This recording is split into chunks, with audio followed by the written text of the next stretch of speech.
Hello mga kababayan, tayo po ay pupunta sa Long Beach Resort sa Noveleta. Ilang linggo na rin po ang nakalipas mula nung nanalasa ang bagyong Karina na may kasabay na malakas na habagat na siyang dahilan ng pagbaha ng halos lahat ng lugar dito sa Central Luzon. At kasabay nito ay ang paglubog ng MV Tierra Nova sa Bataan.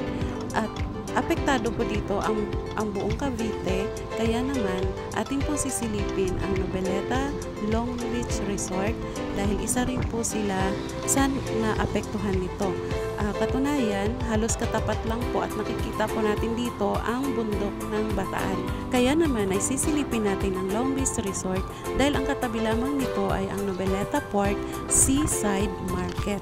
Titingnan natin kung ano na ang balita sa mga ating mangingisda dito. Tara, samahan niyo ako.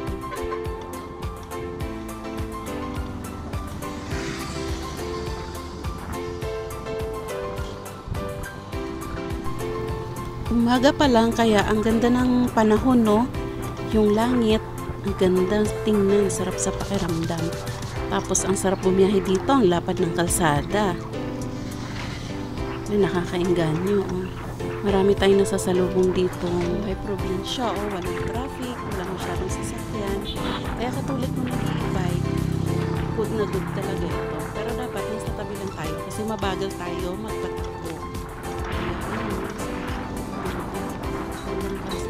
Bagong rotate.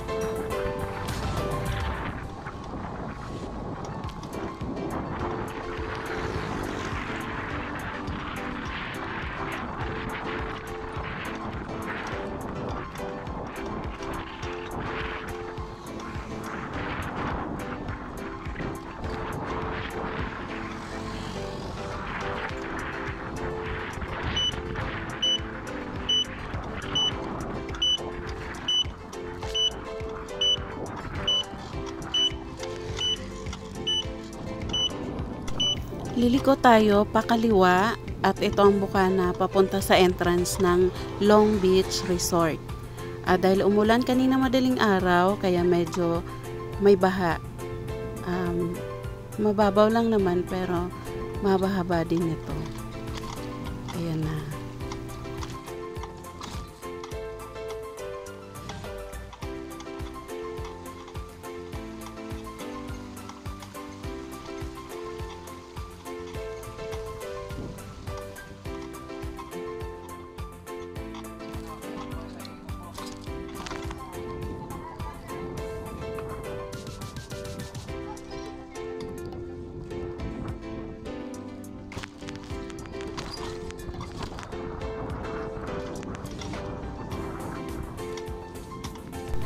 Dito tayo pa-parking sa gilid. Ayan, malapad po ang parking lot nila dito. Ayan, malapad po yan, pero dito lang tayo kasi kaunti lang ang mga sasakyan ngayon dahil sarado nga muna ito.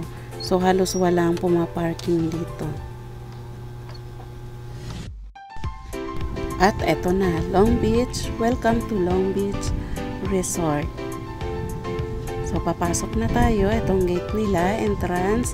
Ayun, mga cottages, mga tindahan po dyan. Sa ngayon, sarado po yan dahil wala po nga po nagbubukas. Then, ito, sisilipin na natin. Oops, sa ngayon, puro basura. Ayan, kasi nga ilang linggo na siyang hindi binubuksan. So, hindi pa po siya nalilinisan. Puro basura. Pero sa ngayon, wala po tayong nakikita. Palibasa, 2 weeks ago na, wala po ako nakikitang kulay itim pa.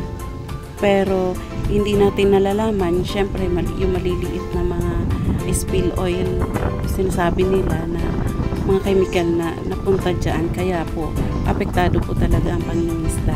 Ayan po ang Bataan, bundok ng Bataan. Ayan. Kaya naman po sobrang lapit lang po talaga ng Bataan dito sa bayan ng Noveleta. Ayan, ang lapad po niyan, puro basura.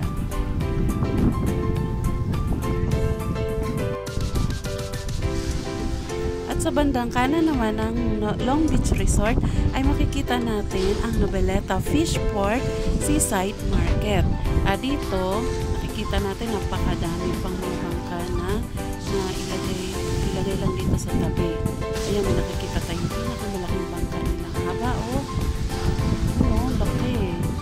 Ayan, nakatenga siya ngayon. Dito lang nakalagay sa tabi ng fish port nila. Ayan, napakarami yan. Hali-halera. Sobrang dami. Tenga muna sila sa ngayon. Ayan.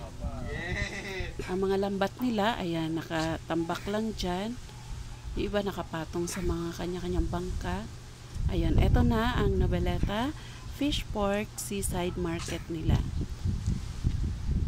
Sa gantong oras, dapat may mga nag-ooperate dyan. Pero dahil bawal, wala mo ng tao.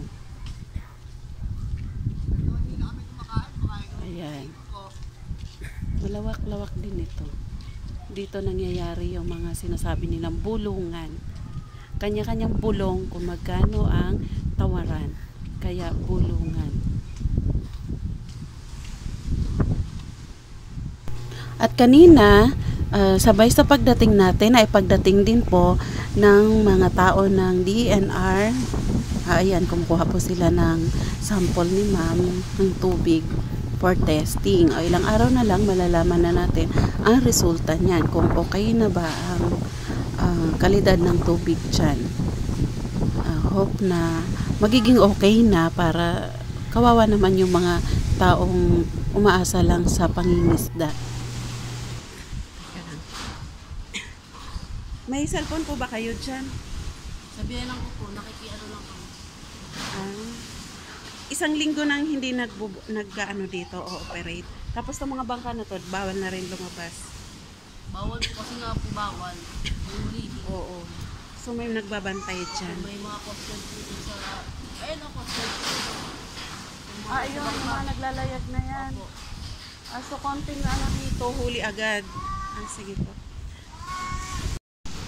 Thank you, ate. Ano pangalan niyo ulit? Danica Manalo. Thank you po, ate. Anak niyo po? Ano, pananoorin ko ito mamaya. Sige po, subscribe niyo po ako. Thank you po. At shout out din po kay Ate Danica na na-interview natin kanina. Maraming salamat sa iyo. Sana okay na ang inyong lugar para naman ay ayos na ang kabuhayan natin. At dito nagtatapos ang ating vlog para sa araw na ito. Ito po ang Jardine Channel. Sumasaludo sa lahat at nagpapasalamat sa inyong panonood. Maraming salamat po.